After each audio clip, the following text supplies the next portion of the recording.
Hello, everyone. This is Pastor Andre Battles, all the way from Huntsville, Alabama. I don't know where you are, but I'm hoping that wherever you are on this Friday eve, the eve of the Sabbath, that you are blessed.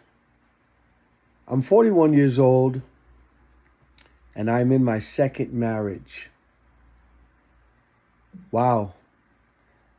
Let that sink in with you a little bit. 41, and I'm already 4 years into my second marriage. When I first got married, the year was 2007. I was 22 at the time.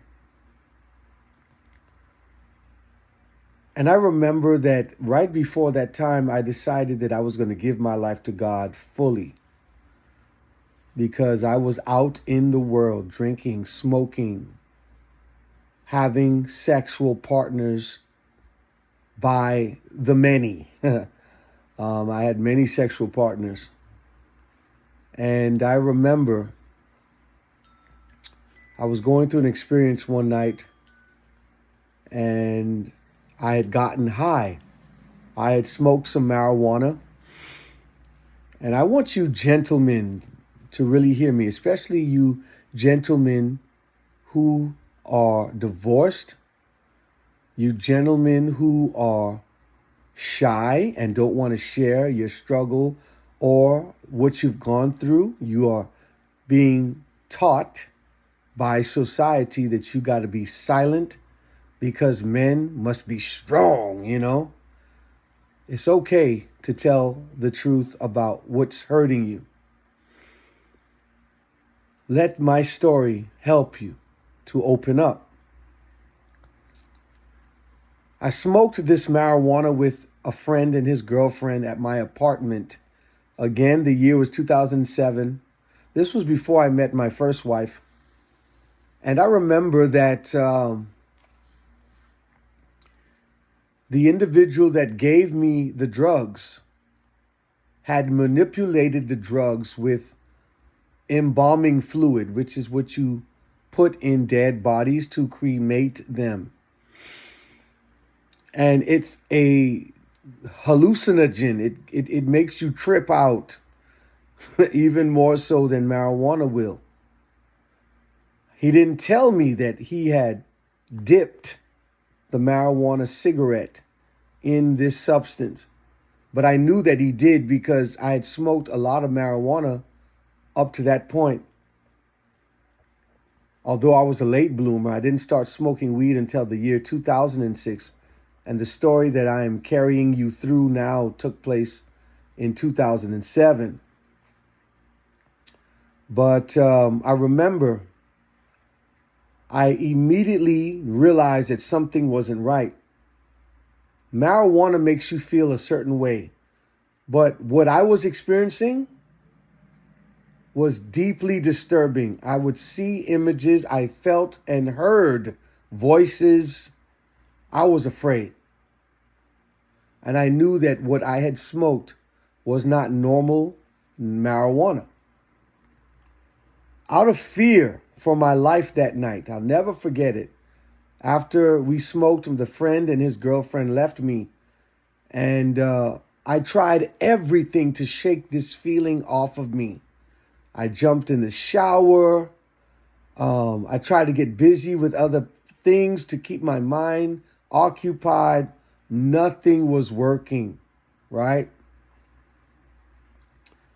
And I remember finally I picked up an old canvassing book that I had at the time. I had been canvassing, selling religious books from door to door. Let's see, about a year and a half before this time. In fact, I was a supervisor for the Review and Herald, and I led a team of LEs, literature evangelists.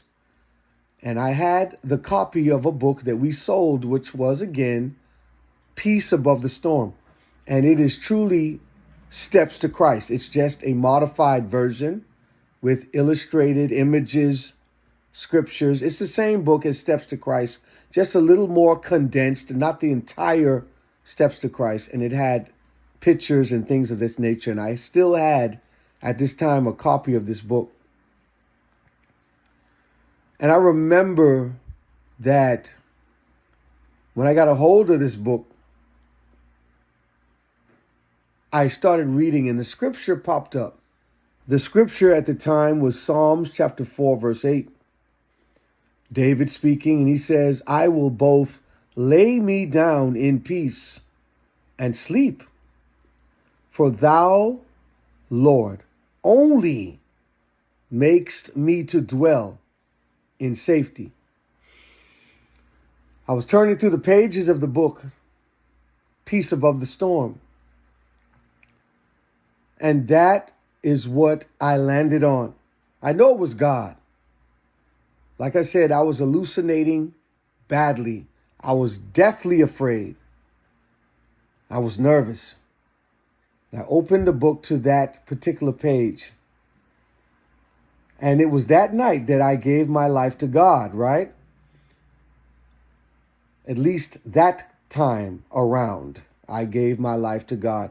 There's been many more times since then, due to me backsliding or running away from God, that I've had to give my life back over to him. But at that time in 2007, that was the event that pushed me to want to do right. You see, we never do well under fear and pressure. And when we make decisions because of our fear or our pressure, usually those decisions don't last. And I'm only taking the time to share this with you because it was during this season in my life, after I was afraid of the drugs and the feelings that it gave me, and I gave my life over to God. I'd say maybe a month or two after that, I met my first wife. And I thought that I was ready for marriage. I thought that I was mature at 22 years old. I had been in a lot of relationships. I'd had a lot of sexual encounters, but I wasn't ready. And I found out the hard way after marrying my wife at the time and her getting pregnant the first night. I mean, literally 9 months later, after the first honeymoon experience we had, she had our first child, who was now 16. And life hit me quickly and abruptly. And when I say life, responsibilities hit me abruptly and quickly, all right? I wasn't ready. I didn't want to settle down, although I thought when I met her that I did. I didn't want to slow down. And maybe for 5 months after we got married, I stayed sober. I didn't drink. I didn't smoke. Although right prior to us getting married, you already know from the story I told you, drugs was a part of my life. But again, when you do things because you're afraid or you're intimidated, you fear judgment. You fear God's condemnation. You fear judgment from friends or family. So you make a decision that you're not really committed to. And that's what I did. So when real life started hitting me and the responsibilities of marriage and preparing for a child and paying rent and all those things, once those things started coming in my direction, I started stressing and found out that I really wasn't ready to get married like I thought I was.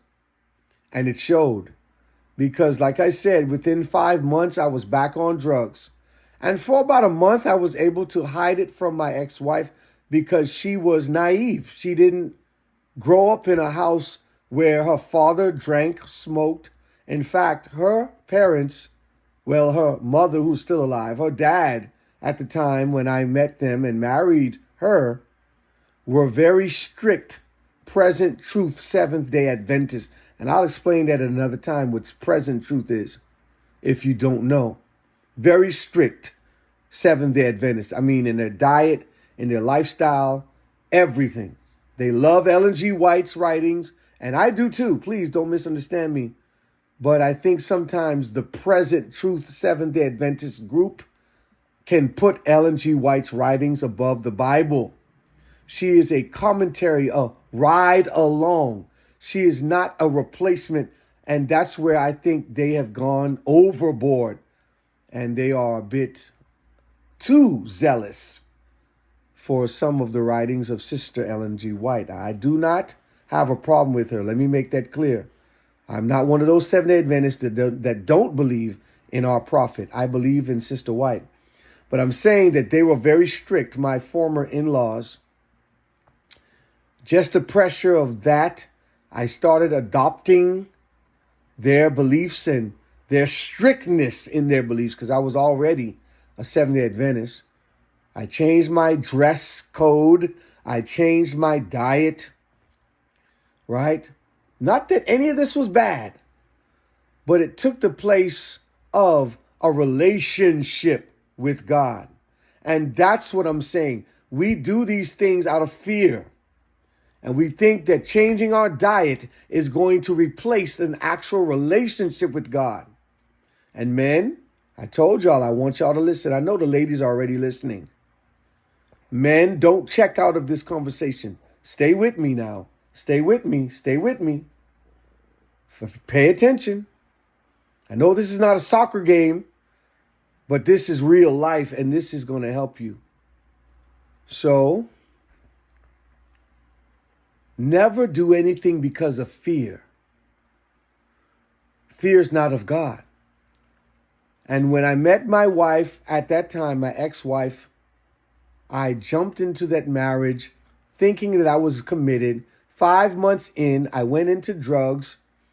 And around the same time, I started flirting with other women, which was something I did a lot of before I got married.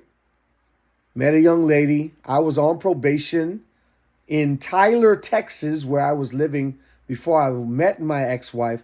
And I moved to Shreveport, Louisiana, where my ex-wife is from, which was about a 100-mile trip from one another. Tyler was 100 miles away from Shreveport, Louisiana, Tyler, Texas. And I moved to Shreveport, Louisiana when I married my then wife. And I would have to go back to Texas to see a probation officer. And I took a young lady with me. Of course, I didn't notify my wife. I was completely out of bounds. I was 22 at the time. The young lady was 18. And I remember she was a very good-looking girl. And she wanted everything I had to offer, including sex. And I liked the idea, although I was only married at this point for a few months. I took her to see my probation officer with me and got arrested on that day. And I ended up spending 3 months in jail. I remember that was really the beginning of all the turbulence, all the lies, everything that destroyed my marriage 13 years later, because we divorced in the year 2020. So from 2007 to 2020, we were still married, but not happily. And men, I know you can relate, because often when we have made mistakes in our marriage, whether it's cheating, drugs, mismanagement of our money, not being responsible to take care of our bride like we promised, not being a good father, then the wife usually holds a grudge. And even in seasons where you as the man have repented, because there were many of those seasons in my life while married to my wife at the time, where I repented and I begged God for forgiveness, and he gave it to me. And I had done so much damage each time before I came out of my lifestyle choices that my wife, it was hard for her to latch on to my change. And so she just didn't believe anymore. I know that I only got a few minutes. I don't have a lot of time, but I want to give you a backdrop and a little bit of history about me and who I am. I'm an amputee. I lost my leg 7 years ago, and that is my amputated leg, or at least the prosthetic that I use to become more mobile.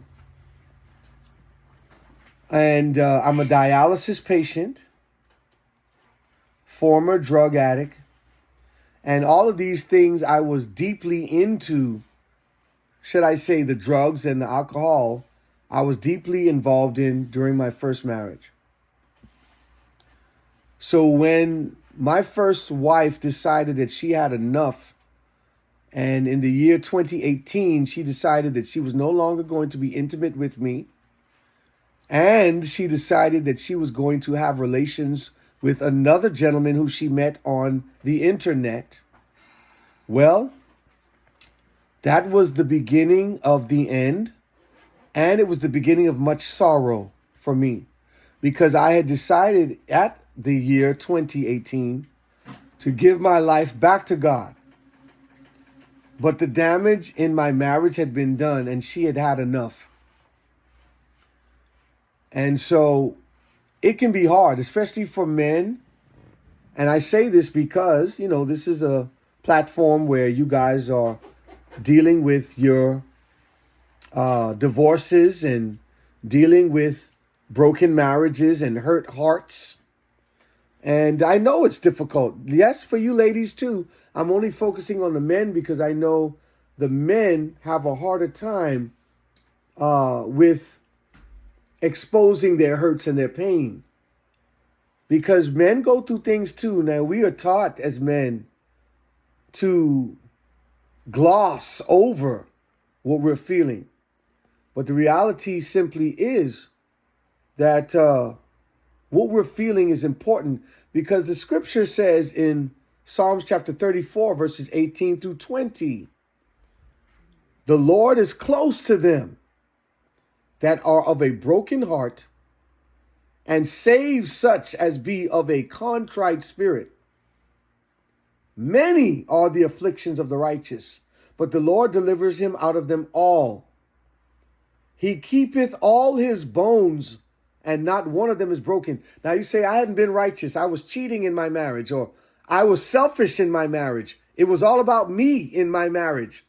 Well, selfishness is less of your works and more of your ability to receive the free gift that God has given you. Now, yes, your works will reflect that you are righteous and that you have received God's gift of his righteousness given to you through his son, Jesus Christ. But what I'm saying to you is that you don't earn righteousness, because you can never earn it. No amount of good behavior will give it to you. So don't let Satan discourage your mind because you made mistakes in your marriage and now your marriage has ended. Because you were selfish in your marriage, because you were promiscuous and had many sex partners outside of your marriage. Don't let that disturb you and make you feel discouraged. As long as you pray and you ask God to forgive you and you walk with Christ and let him make your decisions, you are righteous. Jesus will do what the prodigal son's father did, and that is take off his righteous robes and put it on you while you're smelly, stinking like that prodigal son. Because remember, he had just come from living with pigs and eating a pig's diet. I'm fasting today too. In fact, I've been fasting since Thursday night. I have not ate since Thursday night, and fasted. Since Tuesday night. I have not ate since Tuesday night. I fasted all day Wednesday, and today is Thursday when I'm recording this video, and I fasted all day today. And tomorrow, which is for you today, when you're watching this, I would be fasting still. So when I fast at the end of each month, I fast for 3 days straight. But every week I fast on Friday, because the prophet Ellen G. White says that we should fast at least one day out of the week to deaden, to kill this flesh that we have, this selfishness, this lust, this drug addiction, this pride, this lack of concern for spiritual things, well, we should fast once a week to deaden, to kill, to sever the flesh's source of strength. But I know the struggles for you married or formerly married husbands and wives out there who have found yourself alone. I know the struggle. I've lived the struggle. I've experienced it. It's hard for us men to open up because we are told to be strong, and then you don't know who to trust. And that goes the same for women too. You don't know who to trust with your private information, and people can take advantage of you. And when my ex-wife left me, I turned to women predominantly for compassion, for some peace and understanding. And it ended up causing me to fall into more sexual sin because I got too close to some women, and at a time when I was already weak and I was not reading my Bible, praying, and I didn't have a relationship with God. That closeness that I brought about as a result of sharing my personal struggles with women, it brought sexual sin into my life. And what I'm saying here, not that you should never speak to the opposite sex, because sometimes they may be the only ones available, or it may be appropriate in a season or in a time. But what I'm saying to you is that you need to be careful with the opposite sex as single men and women, especially formerly married men and women who know what sex is, who have been used to sex on a regular basis, and have your feelings and your emotions are a bit right now sensitive because you're lonely or because you're not with your spouse. And so confiding in the opposite sex can be dangerous, especially on the phone late at night, texting, messaging back and forth on Facebook Messenger, Instagram, or any other social media platform. It can be very dangerous. So I'm asking you to be cautious, because more trouble comes into your life as a result of confiding in the opposite sex in an intimate manner too often, and with the same one, especially if it's the same person too often. It can bring about the wrong results. Well, I'm sure I'll get a chance to come back and do this again. I've kind of went over my time. In conclusion, I'll say to you, don't be discouraged. You're lonely right now, gentlemen. Ladies, you feel alone. Gentlemen, I know that for us being alone, it kind of morally, or more so rather, translates into I have nobody to give my sexual energy to. And there's there's no thing wrong with that. Sex is not a sin. It's only what you do with it and who you do it with that makes it a sin. And you understand that if we're not married, sex is a sin. And if you're married and having sex with someone other than your spouse, it's a sin. But for men, loneliness kind of translates into I have no one to have my sexual energies to share with. For women, mostly, being lonely means you have no one to talk to comfort you, and to protect you. Brother and sister, what did I just read to you in Psalms chapter 34, verse 18? God is close to those that are of a broken heart, and he saves those who are of a contrite spirit. God is close to you. You don't need to confide in every person of the opposite sex looking for sympathy because your heart is broken. And I did a lot of that. And I will share more about what I've done and gone through in my first marriage. And I'll share a little bit about my second or current marriage with you at another time. Be encouraged. You are not alone. Stop buying into the lie that Satan has sold you. You're not alone. The scriptures has just proven it.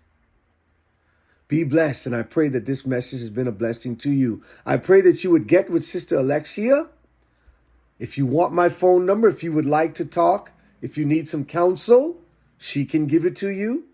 I have a strong Facebook presence with over 90,000 followers for my ministry page. I can get that link to you. I have an Instagram account so that you can follow. I use all my social medias for the ministry, God's work. And so it would be a great thing to connect with you on social media or via telephone here on WhatsApp. But be blessed. And I pray that this fast that you are on would be successful for you, that you would break the chains of wickedness and iniquity in your life. I'll talk to you soon.